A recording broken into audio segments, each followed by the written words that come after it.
Hi all, welcome to a new game, Redvers Reverse, well, a new game to me anyway. Redvers Reverse, the Battle of Colenso 1899. It's a game by Legion War Games, designed by Jeff Noble, and also additionally designed and developed by Godfrey Bailey. This is a solo game.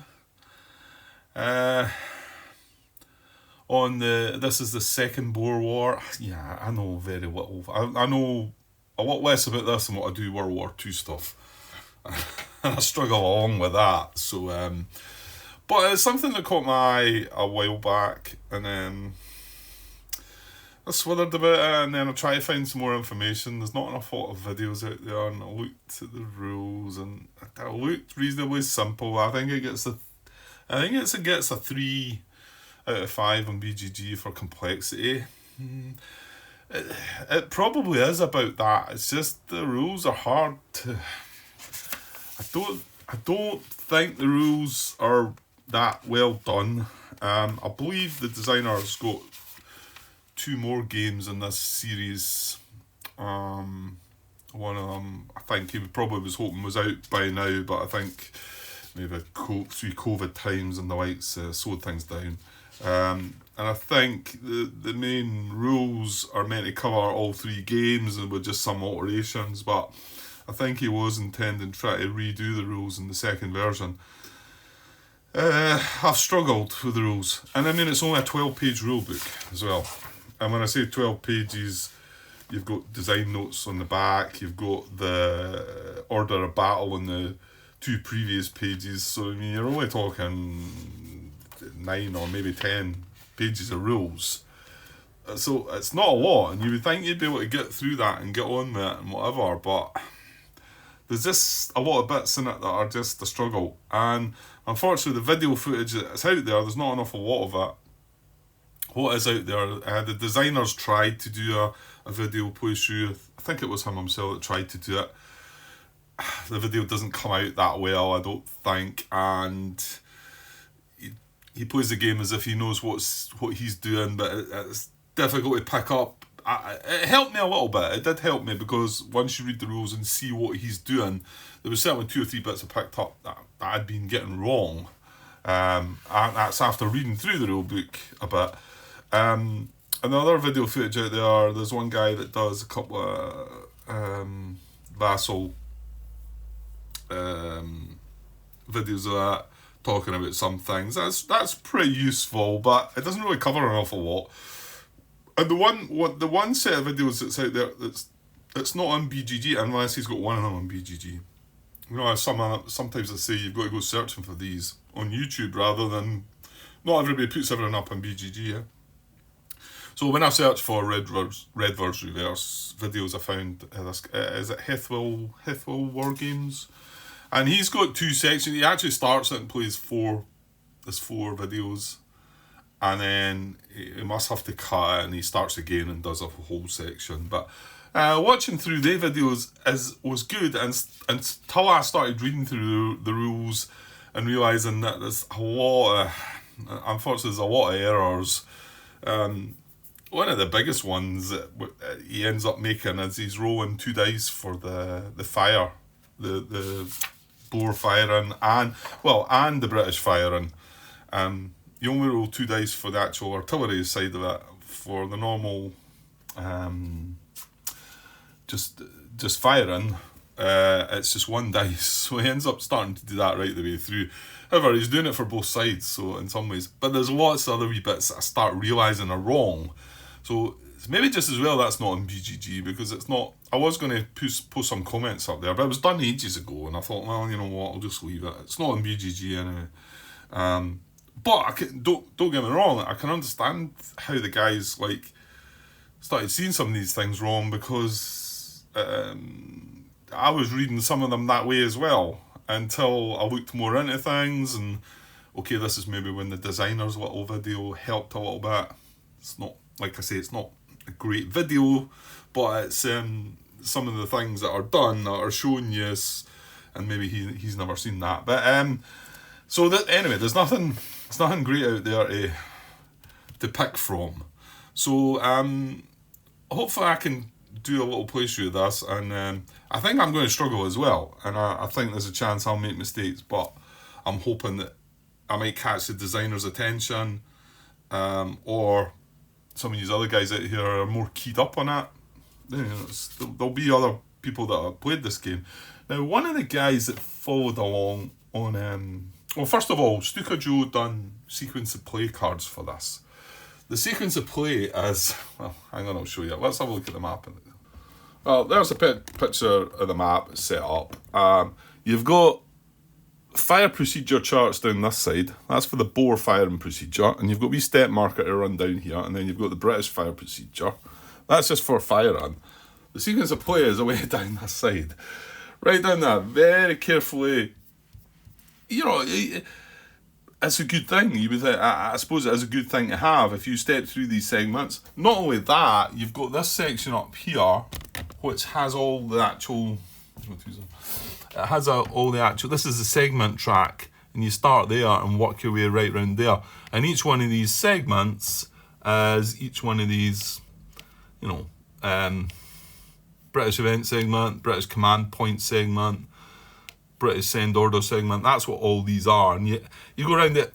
You'll probably find I'll not use this, but I think at first I'll try and go through this, because then it keeps it all straightforward and we know what we're following. But there's a lot of steps. You can see there's lots of steps there, and that is a good thing to have for sure.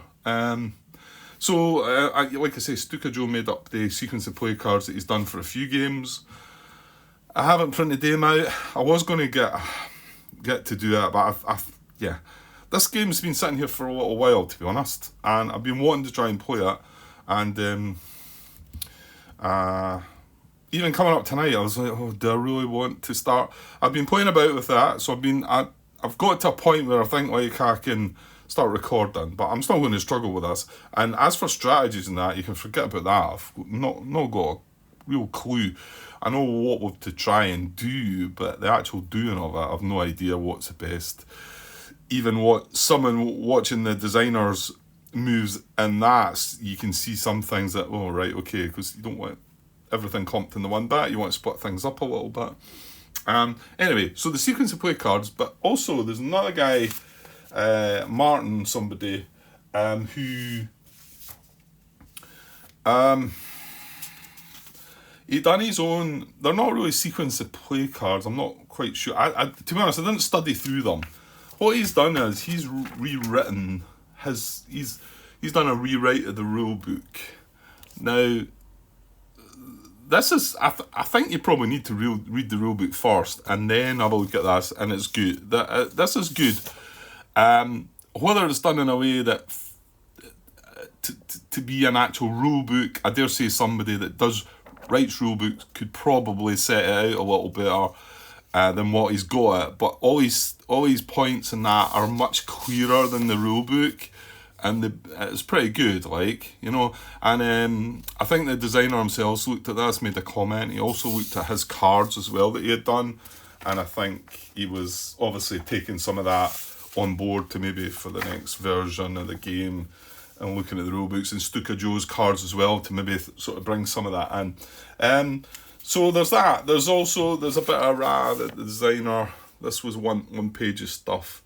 So I've got that. Yeah, so I'm gonna try and work my way through this. Yeah, just see how we get on. I'm hoping there's going to be some players out there that have played the game quite a bit that will make some comments on this. Because that looks a pretty decent game. I think it looks quite good. It's maybe not really I suppose I'm more a World War II, but I want to branch out a little more and whatever. So let's. I was going to start go through the setup. I've just done it quickly because I reset things. The setup's it's not too complex. We've got draw cups. We've got British events chits in here. We've got Boer event chits in here. There's some that you take out. I'm not going to go through it all. If you're playing with there's certain variants and that, but I'm not going to go through that. You've got, these are the SP counters that get added to the Boer, Commando, Fire. which means that you don't know exactly how much strength that they're going to have, because you've got anything from a -1, I want to say, or it's maybe a -2 up to a 2, I think, at the most. There's a -1, for instance. So if their bore fire is a 6, you've got to draw one of these randomly at the cup before you know how they're going to hit you. So if you draw that out, obviously the 6 becomes a 5, but if you drew a 2 out, the 6 becomes an 8, obviously. Yeah. Nice and simple maths, yeah. So you've got the 3 cups of that. You've got some other counters set aside for like suppressed and disrupted, etc. You've got some counters that, well, these are kind of generic, used for command points and also used for hit points that will go on. This is one of the other things I noticed the guy was doing wrong at the end. He was taking these off, because it tells you to take the SP counters off, strength point counters off. And what it means is, it means these at the end of the fire. And he ended up taking some of them off the bore units. And these are permanent hits, if you like, on the unit, until they then become reduced. Then you take them off. There was just lots of things going wrong near the end. I ended up... to be honest, I was going to give him his due and watch it to the end, but it was getting kind of hard to get through a little bit, some of this stuff. But again, if you look at this rulebook yourself, you probably see where he was getting muddled up with quite a few things. It's weird though, because the first few videos that he'd done, he did use the 1 dice to fire with the bow and the British firing, and used the 2 dice for the artillery. I'm pretty sure he did. And then when he started it up again, he must have just forgot about all that and then started just rolling 2 dice for everything. So we've got them set up, and then we've got the game turn marker up here, and then you've got this bore confidence, and this is how we win the game. The bore confidence. Maybe I should just give an example of how this actually works. Just glancing at Martin's rules here, actually. If the confidence marker is below or in the same box as the turn marker, you count the number of boxes between them and they add that to a 2d6. If the result is 11, you turn the confidence marker to show shaken, and then you put 2 no fire counters in the strength point cup. So, and then if the boars withdraw, if the bore confidence marker already shows shaken, and if they get shaken again, that's how we win. That's how the British win. I think. And it says the boars win if either the loss marker or the turn marker reaches 20. So you can't dilly-dally around. We've got to move, because as the time ticks by, then we're going to lose. But there's certain things that knock the confidence down, and the things can be... There's quite a few different things. We've got a chart here that has got all the things on it. -1 to the confidence. If at least 1 battalion is present in a hill area north of the Tugela River, so if we've got a unit in this Colenso Coppice which is north of the river, and that's a hill area, then it's going to knock their confidence down by 1. I'm assuming that's just a one-off, that. Like I say, there's quite a few things that I'm still not quite clear about. Right, but let's not go too much into that. So, and then there's a segment marker that comes around. I'll probably not use that. What I'll try and do is, for the first turn or so, is maybe step through this slowly-ish without dragging my heels too much. But yeah, and then so we've got, so the bore units are the ones that are in the brown. Well, most of them are all hidden here. So these are all in what do we call it? Emplacements. These are all in emplacements. So they get like I think they get a +2, or we get a -2 for trying to attack them in that, because they're in a good sort of like a trench or something like that, innit? And then also these are hidden. Now they get an extra -2 for that as well. So if I was to try and attack this from, and you can only fire, well, normal fire from adjacent hexes or the hex, sorry, hexes. I might say that, but this is an area of movement game. Obviously, it's area, isn't it? So firing from there to there, we're going to get a -4 right away to try and hit that, and anything 7 or less does nothing. And this is only one die roll, right? Not 2 die rolls. It's not 2 dice, it's 1. So you're rolling a d6 and you're getting a minus, what was it? You're getting a -4 there, and you need an 8. So you can work out the numbers there. That doesn't work. So you need to start, things need to happen. But as soon as these fire, the hidden marker comes off. So as soon as they fire at you, this comes off. And then obviously they're going to be in that for a while as well. But there's other ways of dealing with things. Try to suppress them and disrupt them and whatever. So they all start there. And the numbers, that's their strength. That's a 6, that's a 4. That's a 7 up there. This is one of the artillery positions on the hill here. And the other artillery they've got is there's one in here. And it's got a 3 strength 1 there, 2 strength 1 there. They've got a range of 3 areas that they can fire out to. So this one can go 1, 2, so it can reach down to here. So once we get in that area, they can. And then any command, they're called commandos. They've only got a range of 1, just the same as our units have got a range of 1. Our artillery, unfortunately, has only got a range of 2, whereas theirs has got a range of 3. So yeah, they're all the positions. What we're trying to do is we get our units off the map here at this red area, and that says there, exit here to relieve the siege of Ladysmith.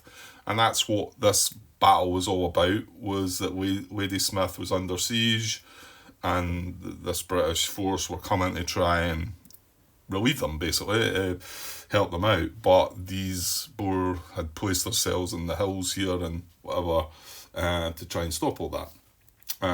This is Colenso, this is the city or village or whatever it is. I'm not quite sure how big things are.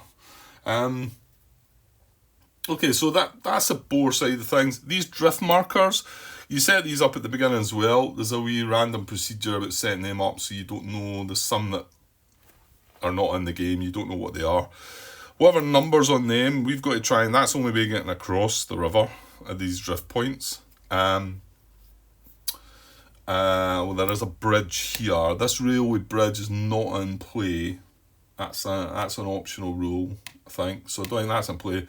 What I say, this bridge is okay, so I think we could come on and cross that bridge, I think. But the other options are the drift markers. What you do is, if you're in one of the areas adjacent to them, you're allowed to flip it over, and then if you want to try and cross it, you've got to roll the number or lower on 2d6, and some of them are 12s, 10s, 6s. I think there's maybe a 4 or a 3 or something like that, which obviously would be quite hard to get through. So that's that, but obviously that's the area that we're trying to get into. And then here's the British forces down here. I'm getting some glare in from that lamp. How does that come about? Yeah, I don't know. It's not that bad, is it? I'm quite sure why that's happened. I did move things a bit recently, though. Yeah, that's making it worse, crap. It's better on they are, actually, I think. Yeah, that's better. Well, sort of, until you come down here. I'm just moving it into one area and then another. If I keep going that way, it's going to blind me, so. Lighting, see, try to set up lighting for these things, it's a nightmare. Anyway, so we've got, well, if you can see these objective markers down below, this is all the forces that we've got. We've got 9 different brigades, if you like. Yeah, I mean, I think you could call them all brigades. They're all brigades, and then in the brigade, right, this is the 5th Irish. You can see the colour band matches that. So this is the 5th Irish, and it's under command of Major General Hart. And then it's got 4 battalions in it. We've got the 1st Border Infantry, the 2nd Royal Dublin Fusiliers, the 1st Connaught Rangers, the 1st Royal Enniskillen. Yeah, I'm not going to go through them all, but there's lots, and I'm sure they're all historically accurate. The two numbers here, the 4 is their strength, and the 1 is in the movement. That's his movement, so he can move 2, but if he's moving with him, he's generally just going to be moving 1, but he can move 2. Now, if they take a hit with one of these, if they take a hit point, a strength point loss, they take a 1 on that, and then what you do is that 4, you take that 1 off the 4, and if it's equal to or less than the number on the back, you flip that over and you discard that. However, you can see I would need to take 2 hits, because that takes it down to 3. So I would need to take 1 more hit. So basically what happens is, if he takes a hit, that goes on underneath him like that. Now, if he takes another 1 hit, that then turns that into 2. We take the 2 1s off and we flip him over, and that's him reduced. And when he's reduced, that's one of the conditions that increases the confidence, I think. So any one of our units getting reduced is bad. So anyway, so we've got these infantry brigades. So we've got they're starting in their positions. So that's the 5th Irish, the 4th Light. We've got what is this? 2nd English. These are all artillery. And then this one's the 6 Fusiliers. These are mounted. So this is the mounted. So they start unmounted.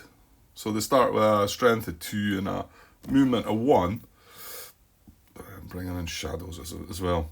But you can mount them up, and then their strength point's going to be 1, but their movement then jumps up to 2. So you probably start getting them going like that. That's what I've done in the last sort of shot I had at it anyway.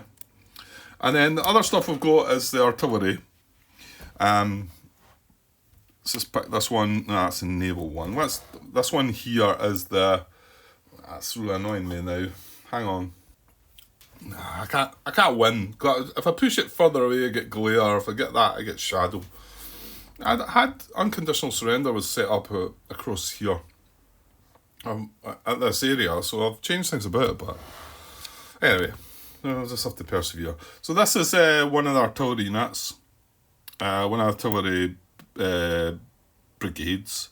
So they start off, this is one of the things that threw me at first as well, because I had started them off like that, and that same got a strength of 6 waiting to fire, but they can't move while they're like that. So they actually start like that. So that way they can't fire. And obviously we've got to move them into position first. So that's actually how they start, which makes sense. But I don't know if that was clear in the rules or not, but I kind of missed that. And then we've got who's in charge of things. General Buller, he's the main man. He's the one that gives out the commands. So the closer he is to things round about, the easier it is. We've got the British Army HQ. Now, if he's dead, we use this. I'm not quite sure how all that works. The British Army HQ, that's in its operational mode. So if it was sitting like that every turn, Buller would get 3 commands. However, if you want to move this, you've got to flip it over to that side, and it's got a movement of 2.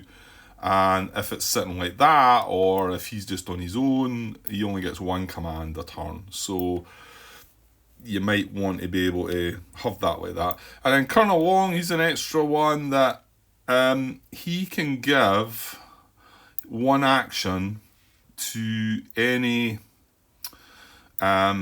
artillery brigade that he's in the same area as. So he's allowed to give 1 free action. That doesn't count about the action. You know, I was saying General Boer would generally get 3.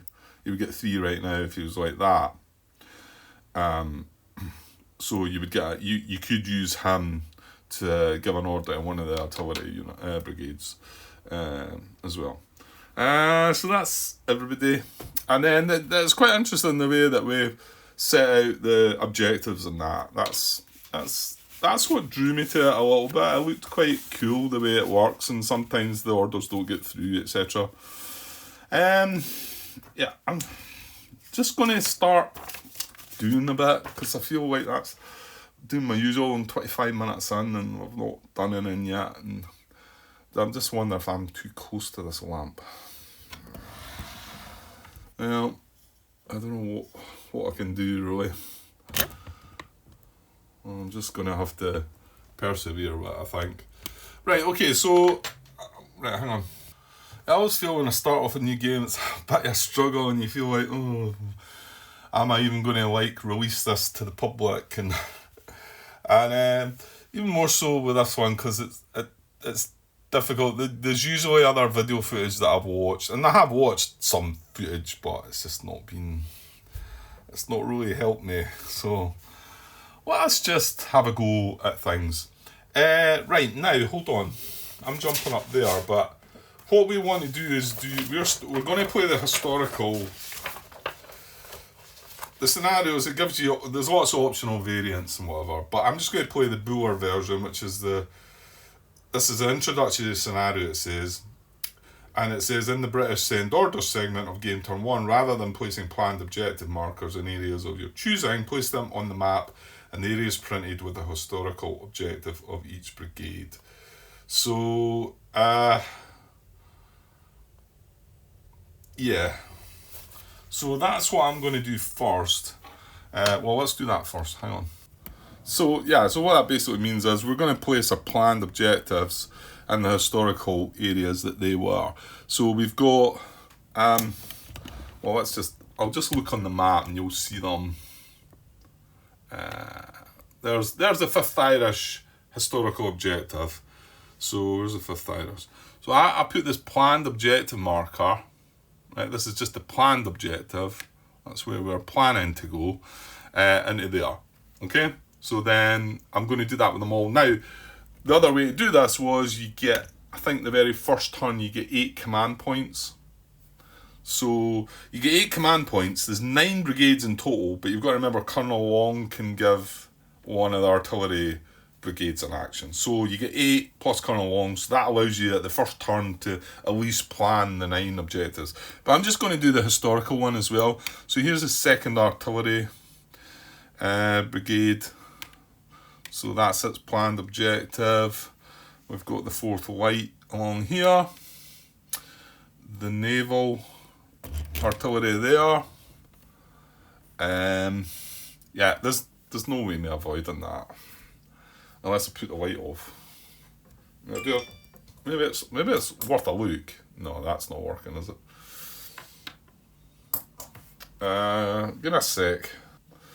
Nah, there's no real great way to do that. I never noticed so much shadow the time when I had unconditional surrender over here though. So maybe it was there and I'm just not remembering it being like that. But I suppose if it was daylight, I could maybe switch that light off, and I've got the other light coming in from the other side. So anyway, so this is the Naval Artillery. No, hang on.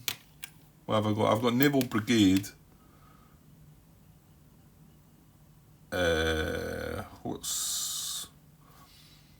Which one's Naval Section, Naval Brigade? What are we missing there? How's there 2 naval ones? That's 1st Artillery. Oh, this is Naval Artillery Section. That's the one I was trying to place already then. So Naval Artillery Section. I think that must be that one then. So what's that one then? The Naval Brigade. There it is there. Right, there is 2 of them. So what is the difference in the name of them then? Naval Section, yeah. Naval, right, okay. So that's right, like that. What else we got? We've got another 3 here. We've got the 2nd English, which is this green one. Where's that going? It's going into Colenso. And then the mounted, the black one, that is way up at Huangwani maybe. I heard some of the others saying the name, so I don't know if that's right or not. And then the 6th Fusilier, we're missing one. 1st Artillery Brigade, there it is. Right, okay. So that's all our planned objectives. And then we need to see if they actually turn into anything. Right, so that's how you start the game, but it says here in the rule book, and this was slight confusion at first, although I dare say it does say it quite clearly here. It says game start. To start play, collect 8 command points. Right, well remember we were doing the historical one, which is just down here, so it says instead of picking the 8 command points, you place them at the, as we've done. So, but I'm assuming we still are in the game start, so, and then we start the British send orders segment of game turn 1.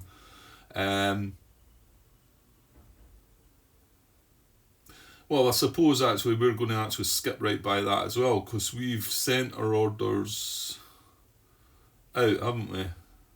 Yeah. So we're actually going to start in the British receive orders segment, I think. Let's see, I think Martin had that written down a bit better, the setup here. Wait a second.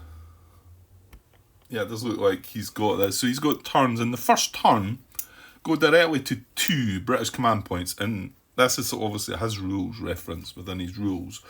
That's what I was assuming. You must skip the British event on the first turn, because that's what it wants to do there. I just noticed there was some of the stuff I watched. I think they were doing the event. It was maybe, just starting from the top. So down to 2 where he is, you would collect 3 points of Bueller. That's the thing. That's not the first turn as well. So because you don't do that on the first turn. The first turn you would either get 8 points or you would do this historical. So maybe that could be referenced slightly better unless I'm... Yeah, because in the first turn you would not be doing that. You would be collecting either 8 points or you would be doing what he's talking about down here, the historical objective, and you put your command points back in the bank, place all 9 brigades. So that's what we've done, and then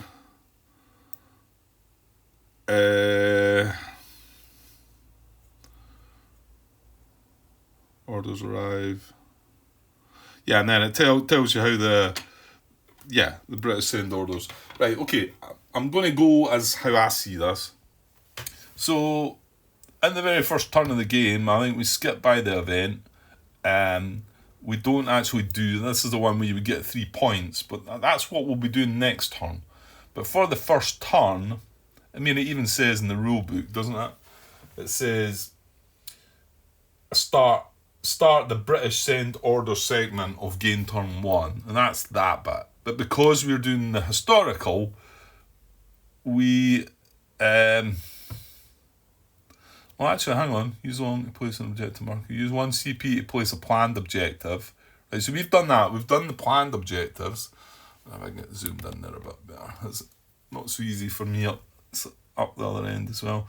So then we do then. We do need to go with this, because this is row in the British send orders table. Right. So that's where we're at now. So this is the table. It's got a nice set of just 2 pages of the charts you need. We've got a terrain effects chart as well that's underneath here, and then there's a couple of event play raids as well, but at the moment this is what we need. So British send orders, that's what part we're at the moment. So it's a 2d6 roll, and we check each one of these planned objectives, every one of the ones that we just placed, to see if either the order arrives or the order is lost. So either one of these could occur, and then also if the order does arrive, then what turn it might arrive on. It's not necessarily going to be this turn that we're going to get, but the closer we are to Bueller, the better chance. You can see that we don't even need to roll. If the leader's in the same area as Bueller, it's an automatic, but Bueller starts in an area on his own with the HQs. So, right, so we're going to go from left to right with these and look at what's going to happen. So you can see that there's Bueller there. So we'll start with Lieutenant Colonel Parsons here, the 2nd Artillery. So he's going to attempt to send or not. Buller's going to attempt to send the order to him, and to say that this is a planned objective for them. You know, you want go and do that. So like it's going to have a rider or a runner or something running from there to there. You know, no radios in that. So you can see he's 2 areas away though, right? So 2 areas away. So it's going to be the order arriving a 2 to a 10. So pretty good chance of it arriving. 11 or 12, it's going to be lost. But you can see it's going to be on the next turn. So let's just roll on that. So even if they're 2 areas away, then the best they're going to get is next turn arrival. If they're more than that away, you can see the best they're going to get is 2 turns later, right? So this is for the second artillery, sorry. And there's no modifiers to this one. No, it's just a straight up. What did I say? We need 2 to 10. Right, there we go. Weeks. Well, that was close. Right, so 10 is just 2 areas away. Order arrives 2 to 10, and it's the next turn. So that's what's going to happen. So what we do is, that was the second artillery brigade. So what we do is take his actual objective marker and put that on the second turn of the track. And basically we're going to go through and do all the other 8 of these. I don't like skipping parts like this. But what I will do is I'll tell you what I'm rolling on. So we're going from left to right along through them. So this one, Major General Hart for the 5th Irish, he's 2 hexes away as well. 2 areas away, sorry. So as long as he gets less than a 10. Well, actually, oh no, it's 2 to a 10, isn't it? Can't roll a 1. Right, so that's a 6. So he's going to be 2 areas away as well. Okay? Right, so I'm not going to keep going up here though, that's silly. So that's up there as well. I was going to roll in some more, but the next ones are only 1 area away. Right, so you can see we're going to roll on Major General Littleton for the 4th Light, and then Captain Pitcairn Jones for the Naval Artillery Brigade, but they're only 1 area away. So as long as they succeed here, and you can see that the only way they're not going to succeed if we roll a 12, then they're going to come in the same turn, right? So I'll do for the 4th Light first. Ooh, 2 5s. Okay, so he's good, and I'll just do the other one, Pitcairn Jones as well. 7, so he's going to arrive. Right, before I jump back up then, we might as well cycle through these, because these are all 1 away as well. So I'm going to do Hunt for the 1st Artillery Brigade, Ogilvy for the Naval Artillery Section, then Hildyard for the 2nd English.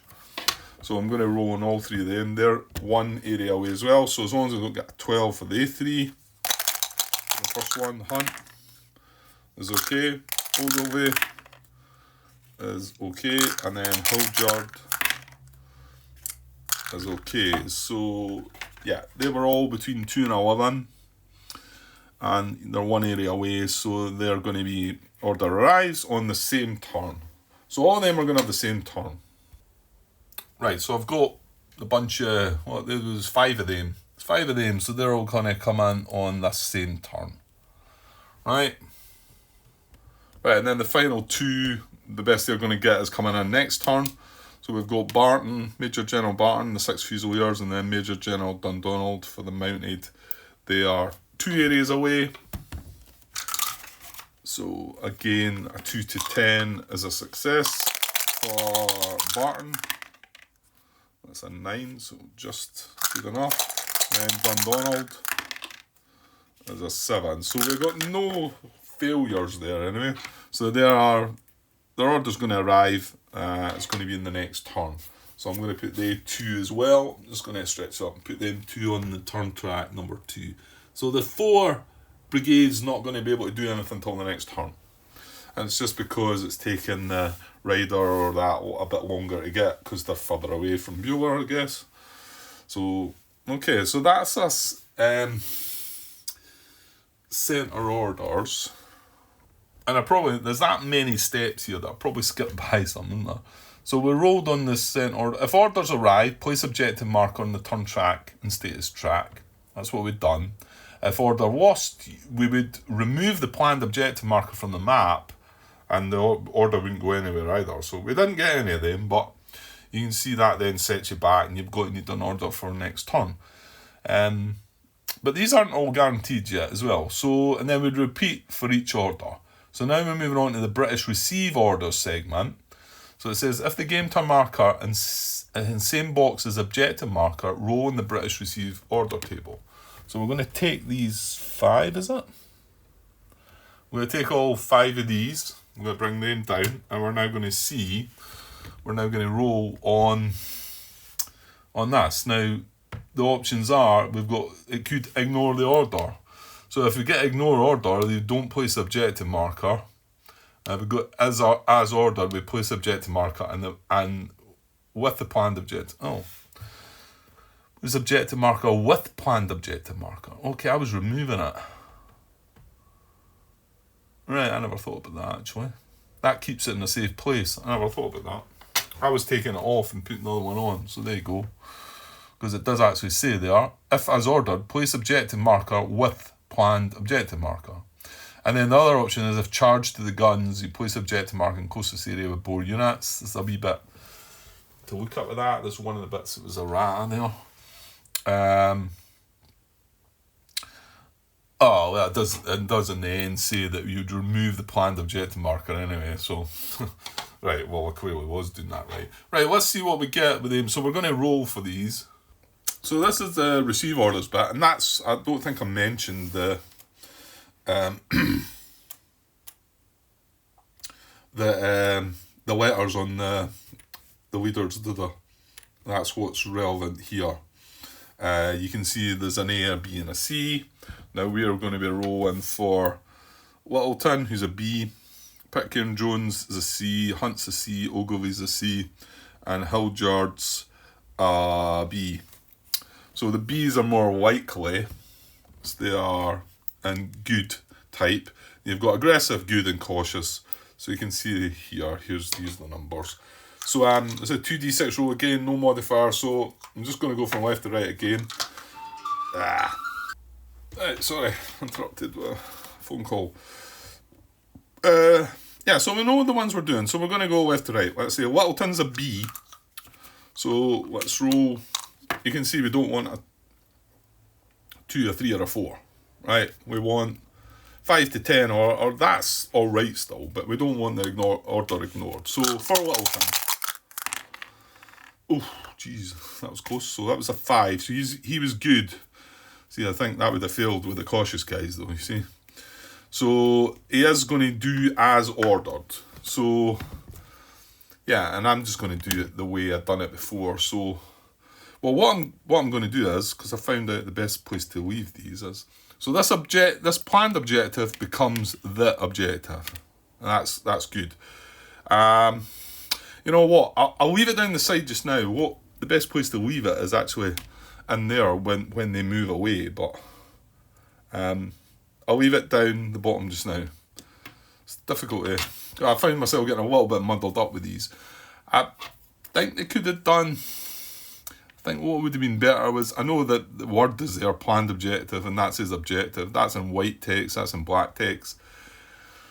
Maybe if this bottom part had not been red, and one of them, maybe it might have been a bit better idea, you know. You know, this was white and this was red, maybe, or a different colour. Yeah, maybe just to clear that up a little. It's written on it, so maybe I'm being fussy. Right, so now we're on the C's. So we've got this guy's a C, he's a C, he's a C, and then the last guy's going to be a B. So a bit trickier. Let's say we don't want a 2 to a 6 because these are cautious. So Pitcairn Jones. Right, well that's unfortunately a 6. So 2 to 6, so he's going to ignore the order. So if we ignore the order, where is his order? Is that the first? No. That's the naval artillery. That one there. So that comes off. That's it. So, and we need his objective marker, so we'll just leave that there. So he's not going to be able to do anything. He's not going to move this turn. So we need to try and give him an order next next turn for the same. So, right, let's cycle through the rest of them. So we're on to Hunt. He's cautious as well. Right, he's got a 9, so that should be okay. Cautious, so a 7 to 11 as ordered. So Hunt is going to... he's the first artillery, I think. It has a wee colour in the corner, but I still find it... I suppose they couldn't have wrote it on the thing. Right, that's his planned objective there. So we're going to get his actual objective marker. I'm going to switch that over. I'm going to bring that down there. Right, so 2 to go. We've got Ogilvy, who's cautious, and then Hildyard, who's good. Right, so Ogilvy. Oh dear. Right, he's going to ignore as well. I'll just take that off. That was the naval artillery section, so that's it away as well. So they're not going to do nothing. And then Hildyard is good, so it's only a 2 to a 4 we want to avoid here. He's rolled a 9, which is okay. Yeah, it's good. It's not charged to the guns. So that's as ordered for Hildyard. So that's the one in Colenso up there. So I'll switch his planned objective with his actual objective. So we got, well, 3 successes there and 2 failures, so maybe not the best. Right, so coming back down the track again. So you see if ignore order, yeah, we've done that. Charge the guns, none of that. If a battery south of the river, charge the gun place. Yeah, there's something... If you get the charge the guns, there's certain things you've got to check up on. I'm sure there's a bit of errata for that. Remove planned objective marker and then repeat for each order received. So we've removed the planned objectives. Unfortunately, 2 orders got ignored. Right, so some steps we're probably just going to skip by, and I'm not going to dally on them for now, because I've never actually done anything with this segment. The British emergency withdrawal segment, you withdraw on this. You know what? They need to have, like, it's not going to apply just now. They need to have, what is it, 50% damage or something like that. Yeah, if at least 25% of his brigade's SP is eliminated. And it's a May option as well. I'm not going to go through it because if I play the game, if I keep going, we'll get to it. So then shell fire phase, right? So we're on to step 5, shell fire phase, and the first part of that is bore shell fire segment. So there's an event there that would be return to the cup, and then they wouldn't fire. But they don't draw an event until turn 5 as well, which is another mistake that I've seen people were doing. They were just drawing every turn. So we don't draw a bore event till then. We draw a British event, but so yeah, well, we can have a look. Well, it's not really worth having a look. I've already said to you that the one of them's here. It's a shame these hidden markers. I feel like I want to take... You know what, can you not? Yeah, as long as it's in there, Grant, can you not have it there for now?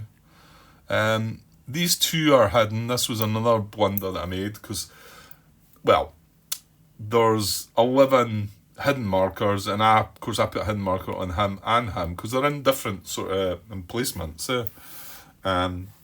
But they're still covered by the one hidden sort of situation. Yeah, so I think I will take these off. There's 2... I always say there's 2 units in there, and yeah, there's a bore artillery and then this Vryheid in there as well. So that's just the commandos and our artillery. I think that looks better actually, doesn't it? And there's space for it to do that. So let's just see the units. Okay. And the other artillery's up here. Up the top, that's the bore artillery there on Red Hill. But like I said, they need to be within 3 range. Well, we've not moved any yet, so you can see this is the 4th White's objective. So if they were there, this would be 1, 2, 3 away. So if they did eventually get there, these will be able to fire on them. So nothing doing there. Yeah, so that was the bore shell fire segment, and then bore recovery. I'm not going to basically if any of their units were suppressed or what's the other terms again? Suppressed, disrupted, or routed, then they would see if they would recover. So then there's none of that at the moment. British shell fire segment. Again, there's an event that could stop them. If you drew it, it would just stop them firing, and then you just chuck the event back in the cup and they don't fire this turn. But there's none of that. But we've not moved anybody. And remember, their range is only 2, so they can't fire at anything. So then moving on to the movement phase. Right, so we move all routed to area with an HQ. We've nothing routed. And then we move a leader alone to an area with a unit present, or move a leader with a unit to any area. And I want to say we've got to move closer. Well, the leader's got to move closer.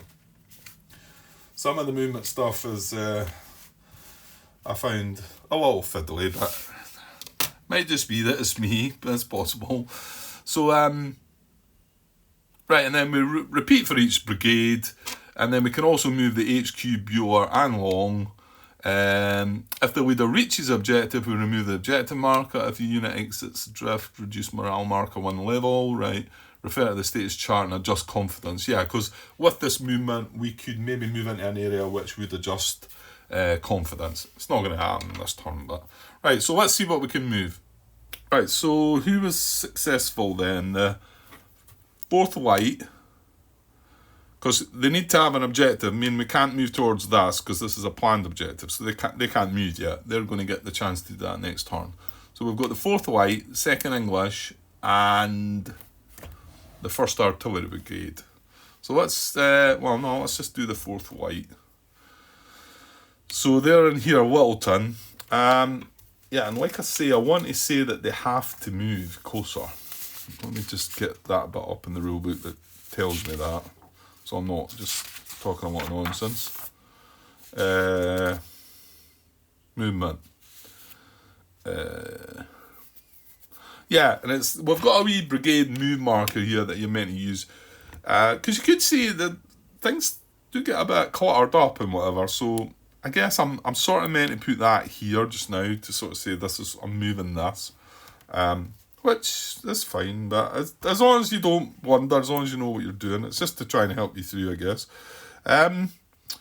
Where's it? Yeah. A leader cannot move unless his objective marker, showing either objective or fail, is in a map area or one of the 2 Ord's Ladysmith areas. If his objective marker is in an area, he must move towards it along the shortest possible route.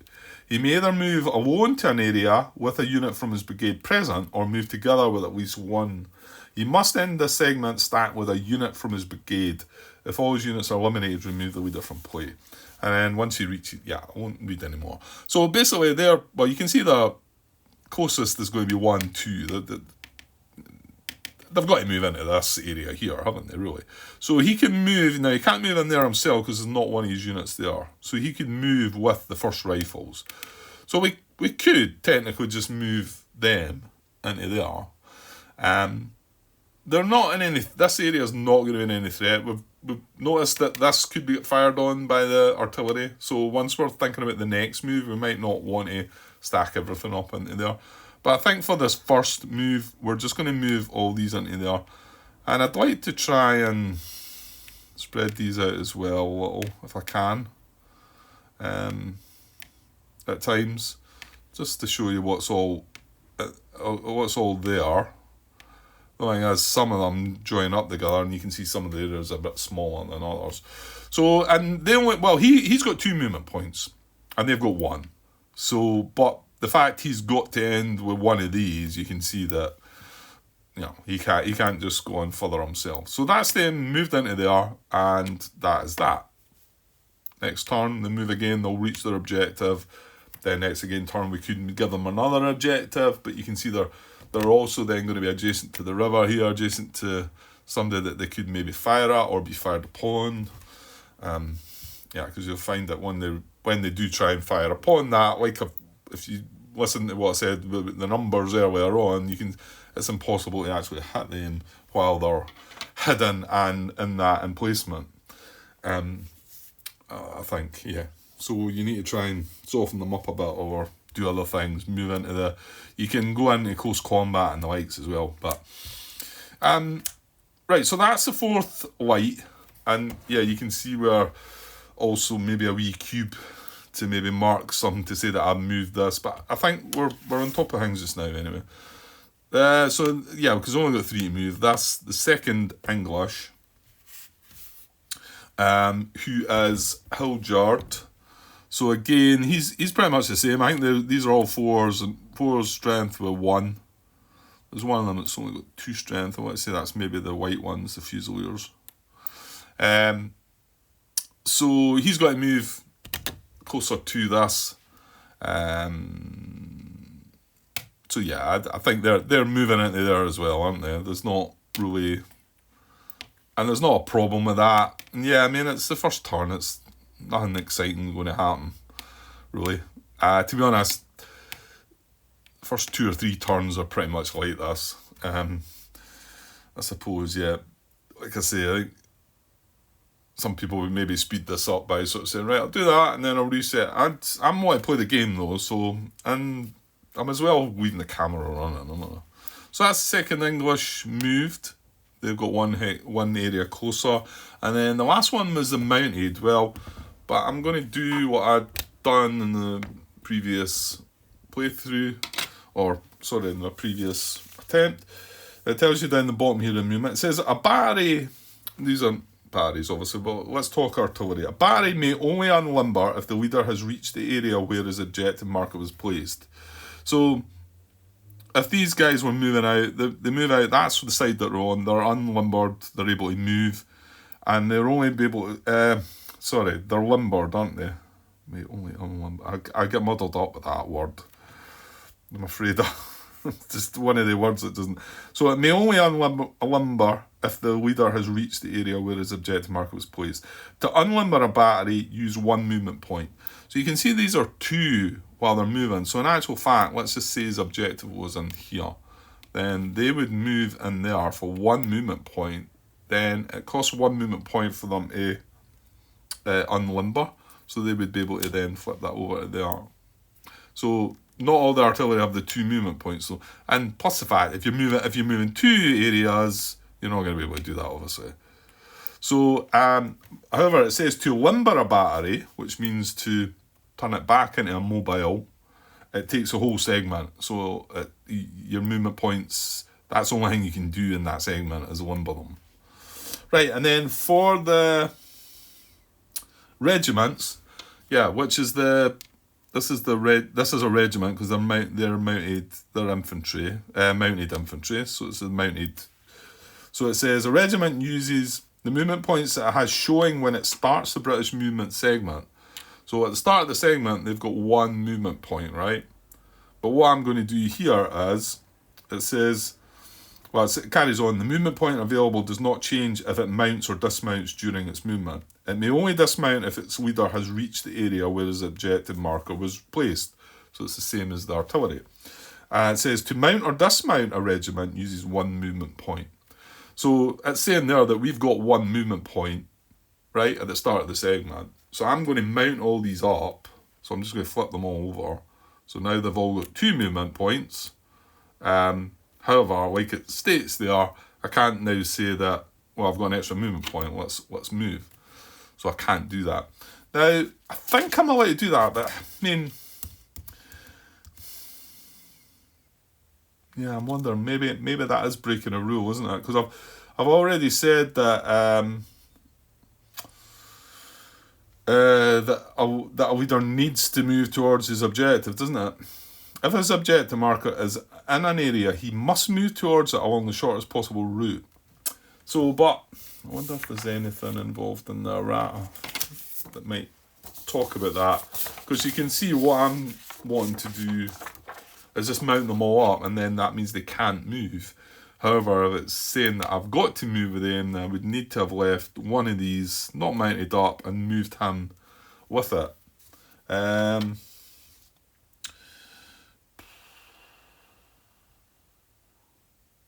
I'm gonna stick with my thinking on that, I think.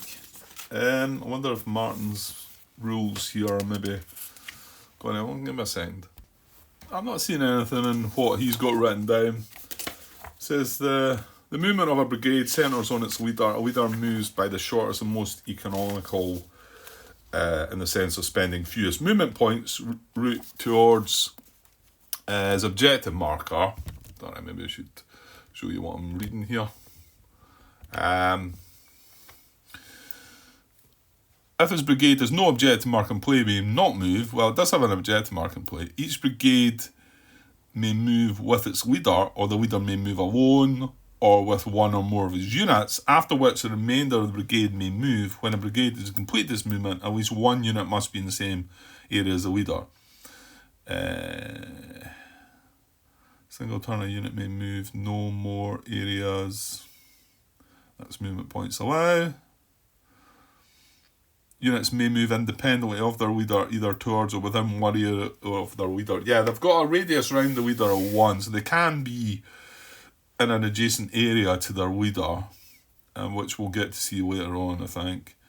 And then it's talking about the mount or dismount. I think I'm going to take that I can do what I've done here. It is possible that I might have had to move closer by 1, which would mean I would not be able to mount them all up, but I'm going to go with that. Maybe somebody can, if they know the answer to that one, can let me know. That, you know, it's just none of my cavalry units can move, so, and he can't move on his own.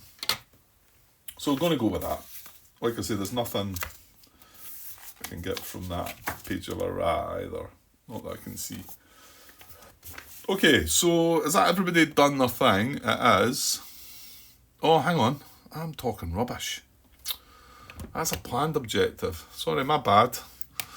See, that's me looking at it already. So it's not them. After all that. Let me change that and flip them back so they're not mounted. It's not the mounted that are going to get to move this turn. It is, who is it then? It's the 1st Artillery Brigade. Yeah, because it's got to have objective, not planned objective, Grant. So the 1st Artillery Brigade is that these guys? Yes, it is. Okay, actually I think that's the one I looked at. We're talking about moving things, was it not? Yeah, these are all 2s. So these are all like that. So they've all got 2 movement and the leader's got 2, so that's nice. Yeah, this is a one that could just move 1 and then, is it unlimber or limber? Unlimber. Well, actually, no, they can't, if they'll have to reach their objectives. The objective would have to be there. Right, we've talked that one through. Right. So they're going to move 1 into there. Their objective's here. So they could actually move into here, or, well, actually it's better moving into here because then they can reach the objective next turn. So that's 1 into that area and then 2 into that area. And then I'm going to just tidy them up a bit. And they can't fire like that. They need to, what is it, unlimber. But they're not allowed to do that until they reach there. So next turn, they can move 1, 2 to their objective. However, it takes them 1 movement point to unlimber. So although I can get to the objective next turn, I'm going to have to wait till the next turn to be able to unlimber them. Or, the thing is, that's when you could spread them about a bit. You can move 1 into there, maybe 1 into there, and unlimber them. Because remember, they've got 2 movement points. Right, so that's where they would go. So yeah, so I got that all wrong with the mounted stuff, didn't I? Right, that's everybody moved. Right, let's well, we should be able to finish the turn. I'm at an hour there, and who would have thought? But we're not going to do much more. This is going to take me a bit to get through as well. That is, because, you know what, anything I do is going to take me a while. So move leaders, move HQ, Buller and Long. I might do that, hang on. I don't think I want to move, where's Long? See, he's here. No, but he's with this artillery. They got their order knocked back as well, didn't they? Is that all we've got with that?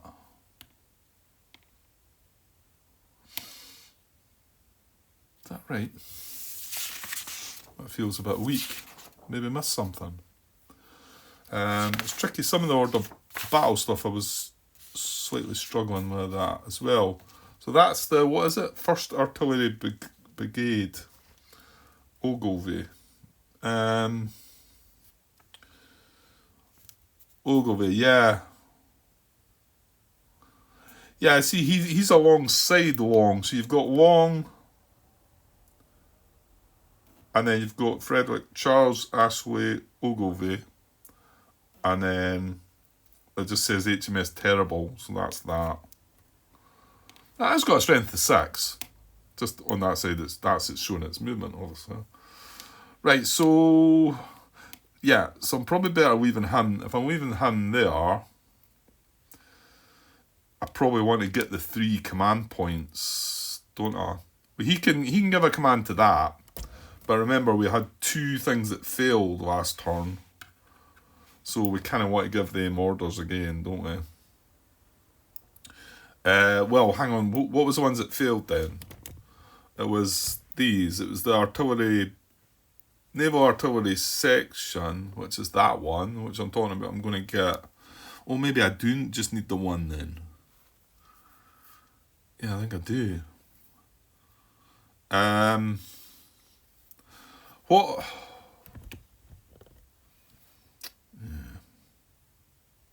Yeah, I think we're maybe wanting to move then. Problem is, no. When is it we roll to receive the orders? Yeah, to receive the orders. Oh no, that's the actual letter of the. That's a letter of the thing. Yeah.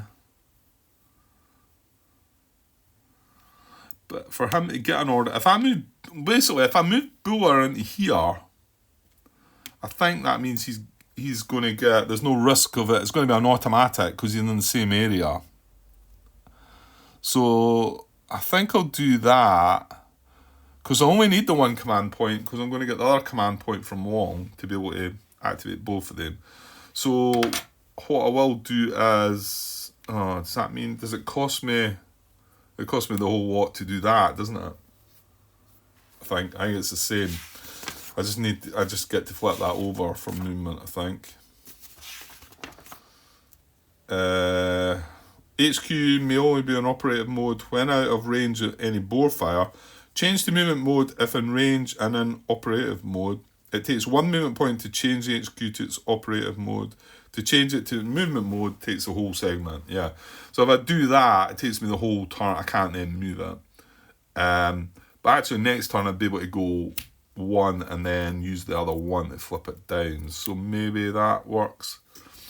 He's only going to get 1 command point next turn, which is all he needs to give this guy an order, and then he'll give this guy an order, and they're both in the same. Yeah, that works. That works, I think. So we leave Long where he is, and we leave that and that. Right, okay. Right, let's wrap this up. So refer to the status chart and adjust confidence marker. Well, we've not moved into positions that are going to adjust the confidence bores just yet. So British assault segment, we need to have both us and the bores in the same segment, in the same area for that to happen. So not going to happen. Bore event segment, it doesn't say it there. I wish it kind of did, and that's probably why a few folk have been thrown, but this doesn't kick off until turn 5, and it does say it. Just let me find it. Starting on game turn 5, draw a random bore event chip.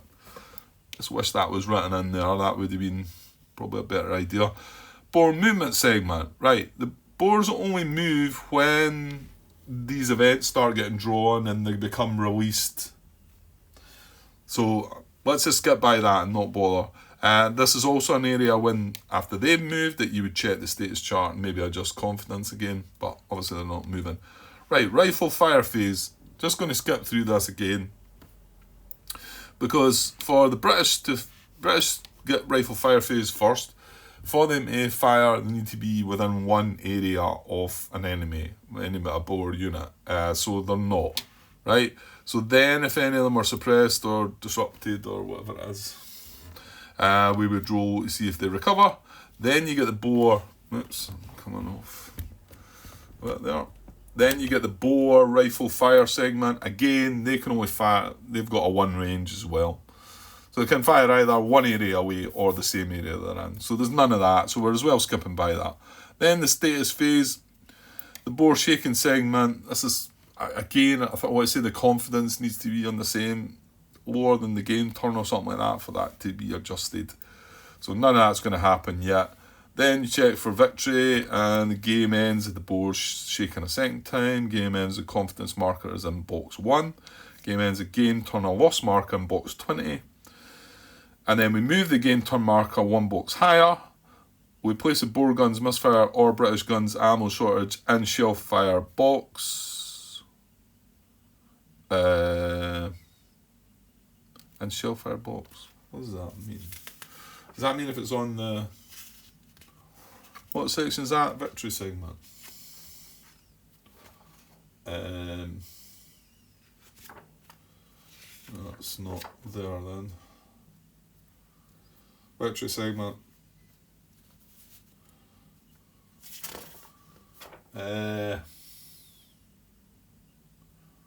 Right. If the game does not end, move the game turn marker 1 box higher on the turn and status track. If on the turn and status track, place the bore guns misfire chit in the bore shell fire box of the segment track, or the British guns ammo shortage chit in the British shell fire box of the segment track. Ah, right, I know what that means. Yeah, what it means is if they were drawn. Yeah, if they were on the turns and status track, we would put the bore guns misfire in here, so that when we came to that segment, you can see I've not been using the segment, so it's pretty bad. We're going to go back to there in a minute. So while we're up there, the game turn marker moves on 1, and then however the confidence marker is going to move on 1 as well. That's right, isn't it? Move game turn marker 1 box higher. Play scores, go to British event. Right, I must have missed the bit with I think it's in the one further up. It is, yeah. So in the status phase, in the bore shaking segment, although I skipped by it, you can see there. This is a return SP counters to the cup. That's the counters that you put on the bores while they fire. So you would put them back in the cup. Then you would move the confidence marker 1 box higher. So that's going on to game turn 2, and then in this segment is where we move the game turn marker on to turn 2 as well. And then we go back to the British event segment, and so that'll start off game turn 2, but this time we're going to go right from the top, and we're going to draw an event. Okay, right, better stop there, I think. Yeah, not enough will going to happen in the first 2-3 turns, and obviously I've dragged that out to an hour and 13 minutes. Because it's a Grantos video, and the other, I was trying to introduce the game a little bit as well. But I was quite interested, and I found myself playing about with it the last few days, nights, and then stopping, and then I thought, I need to start recording it, so it will kind of force me into it. I feel like I need that a lot of the times now, just to keep me going, because I felt like I was stopping and then sort of saying, yeah, I'll just leave that for now. But this might encourage me now to come and sit down and start playing it and see how we get on. There's no guarantees this game's going to set things on fire for me. I don't know, I'm not sure, really. I just did want to give it a try though, and that's what we're doing. Okay, right. Well, I'll be back with turn 2. Maybe I might still get back tonight. I've got still got unconditional surrender set up on the other table when I set up the Mediterranean scenario, because I wanted to do a bit more of that game. And I just done the introduction video, so I was going to go and have a look at that. So I need to take a break, so I might come back to that, or I might come back to another bit of this. Oh, and I decided there's been an awful, hype and awful lot of folk talking about it, and it wasn't available for me right now when I looked, and then I just looked this morning when I was at work, and it looks like it just come into stock from one of the game stores that I buy from, and that's Downfall. The Fall of the Third Reich or whatever it is. Nah, that's not quite the word then, is it? And there's been a few people that I've maybe followed along with some of my videos talking about it, and I started looking more into it, and it does seem to get a really good sort of write-up. And then I thought, well, you've been playing Unconditional Surrender, and it's pretty much same. Well, it's not the same, but it's European theatre and World War Two, and well, obviously this is towards the end of the war, nearer the end, because it's all about the Germans on having a downfall and whatever. But there's some nice little twisty catches to it, and it was done by Chad Jensen, who sadly passed away. I'm not quite sure when it was now, but obviously John Butterfield must have been a good friend of his, and took on the project of trying to finish the game, and I think maybe his family were involved as well and helping out with that. So yeah, I mean, well, Chad Jensen's name's a big name as well, but Mr. Butterfield is anything that he does, I've got an interest in for sure, and I know it's not got an AI. In fact, I think that's maybe one of the things that threw me. It wasn't rated high, so mind you, I'm kidding myself on here. It was a 2-player game, although, like I say, I've started playing that Unconditional Surrender. It worked alright in that training scenario, but I'm still a little wary. So, well, anyway, I bought the game now anyway, so maybe just gather dust. No, it won't. Though the one thing I'm worried about, it's the same as Unconditional Surrender. It's got 2 huge maps, and of course it's paper maps, and they did have a mounted map version of it. Although, to be honest, I wasn't wanting to spend a lot more money on a game right now. It's not really good timing. But it was a pretty decent price for that one. I think GMT games seem to be much cheaper for us over here anyway. I think you can seem to get them better. A lot of the other just game stores, like normal, like not just war game stuff stores, like just board game stores, stock quite a few of the GMT stuff. So you get them at a decent price. But I can't see any way of getting the mounted maps. I think they've got it on the P500 again. So I mean, I might need to wait a while on that. But yeah, I could have issues with setting it up. That could be the problem, because the reason I was able to do Unconditional Surrender was because I got the mounted map version of that. So anyway, right, going on about stretched it out another 4 or 5 minutes there. Right, I'll be back later with something. Okay, cheers.